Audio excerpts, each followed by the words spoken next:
I'm using Airbrush Makeup to apply foundation to only half of my face for you to see the difference.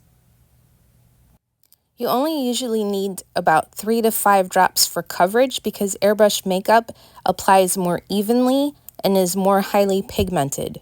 This particular brand is light for me because I haven't found the right shade no matter how much I try to color correct it, so I need more drops for coverage. Continuously move the airbrush in small, even circles quickly around your face to cover your entire face. Do not stay in the same place or move in a lateral or vertical motion because you will get patches and streaks, and you want to avoid that with airbrush makeup. One thing to note is that airbrush makeup with a water-based foundation will move. That means if you try to use hand-applied brushing methods after you've laid your foundation with the airbrush, it will move. And that powder, the bristles on the brush, will move the airbrush makeup foundation around.